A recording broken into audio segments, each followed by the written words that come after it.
Jatuhnya seorang bintang. Dia pernah dipandang sebagai bintang masa depan ekosistem startup Indonesia. Gibran Huzaifah, CEO dan pendiri eFishery, startup yang menjanjikan revolusi di bidang aquaculture.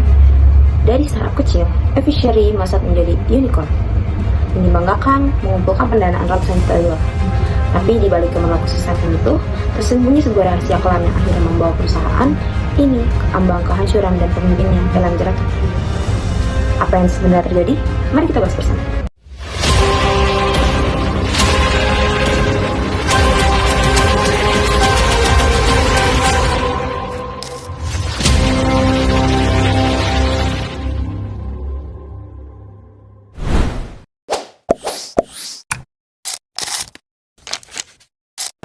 Jadi semuanya ini bermula dari dua versi laporan keuangan milik eFishery yang mencurigakan. Satunya ini untuk internal perusahaan dan satunya lagi yang disajikan untuk investor.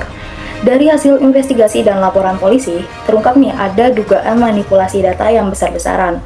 Dalam laporan resmi ke investor, eFishery sudah mengaku mencetak keuntungan sebesar 16 juta US dollar selama 9 bulan di tahun 2024. Namun pada kenyataannya, di laporan keuangan untuk internal menunjukkan adanya kerugian mencapai 35,4 juta US dollar. Artinya ada selisih nih hingga 9,7 triliun rupiah. Tentunya ini bukan sekedar kekeliruan akuntansi, ini adalah fraud atau penipuan yang terstruktur dan disengaja. Dengan membuat dua laporan keuangan, perusahaan menciptakan ilusi kesuksesan untuk menarik pendanaan lebih banyak dari investor. Gak cuma itu, mereka klaim bahwa mereka sudah memasang 400.000 smart feeder di seluruh Indonesia, ternyata juga diduga palsu. Data internal menunjukkan hanya sekitar 24.000 unit yang benar-benar aktif, dan mereka besar-besarkan hingga 17 kali lipat. Investor tentunya merasa ditipu ya, karena data operasional dan keuangan adalah dasar utama untuk menilai sebuah perusahaan ketika ingin berinvestasi. Ketika dasar itu ternyata palsu, kepercayaan pun juga runtuh.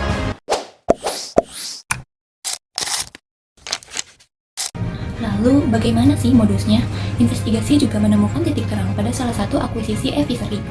Polisi sedang mendalami dugaan penggelapan dana sebesar 15 miliar yang terkait dengan akuisisi eFishery terhadap startup teknologi bernama Dicode X. Diduga nilai akuisisi yang sengaja dibengkakkan dan dananya dialirkan ke perusahaan lain yang terkait dengan pihak Dicode X. Ini adalah salah satu titik fokus penyidikan untuk pasal penggelapan. Ini adalah pola klasik. Dana perusahaan yang seharusnya untuk operasional atau ekspansi bisnis dialihkan markup untuk keuntungan pribadi oknum tertentu. Dalam skala startup besar, praktik seperti ini bisa dengan mudah tersembunyi di balik transaksi bisnis yang kompleks. Konsekuensinya pun tidak terelakkan. Setelah laporan dari PT Multidaya Teknologi Nusantara, Badan Hukum eFishery, Barreskrim Polri akhirnya bergerak. Pada 31 Juli 2025, Gibran Huzaifah dan dua mantan deputinya, Angga Hardian dan Andriyati, resmi ditahan sebagai tersangka. Mereka diduga terlibat dalam konspirasi penipuan dan penggelapan dana investasi ini. Sementara itu, secara internal, Gibran sudah lebih dulu dicopot dari posisi CEO-nya pada Desember 2024, menyusul temuan investigasi internal oleh Dewan Direksi yang didorong oleh investor.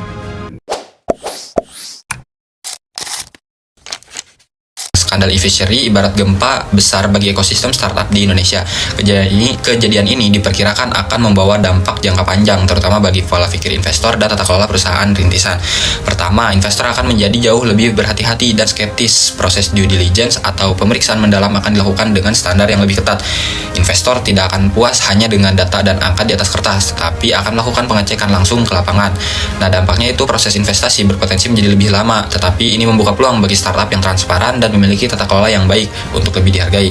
Lalu yang kedua, dampaknya yaitu dampak kasus ini tidak hanya menyangkut citra eFishery, tetapi juga reputasi startups Indonesia secara global. Kasus ini menjadi peringatan bahwa strategi growth at all cost mengejar pertumbuhan dan valuasi tinggi tanpa mempertimbangkan integritas dan tata kelola, yang dimana ini sangat berbahaya. Lalu pertumbuhan yang cepat namun tidak sehat pada akhirnya dapat berujung kegagalan dan krisis kepercayaan. Oleh karena itu, startup lain harus belajar bahwa kesuksesan yang berkelanjutan hanya bisa dibangun di atas dasar yang etis, transparan, dan dapat dipertanggungjawabkan. Selain itu, kasus ini juga memunculkan pertanyaan kritis tentang peran auditor dan dewan komisaris. Bagaimana pelanggaran sebesar ini dapat lolos dari pengawasan dalam waktu yang lama. Hal ini menjadi refleksi penting bahwa sistem pengawasan perusahaan harus benar-benar dijalankan, bukan sekedar hanya formalitas. Kasus eFishery masih berlanjut dalam proses hukum. Apapun hasilnya, kisah ini telah menjadi catatan kelam sekaligus peringatan keras. Inovasi dan ambisi adalah bahan bakar startup. Tetapi tanpa integritas dan tata kelola yang baik, semuanya bisa runtuh dalam sekejap. Masa depan e-fishery masih belum pasti, tetapi yang pasti, seluruh ekosistem startup Indonesia telah mendapat pelajaran yang mahal harganya.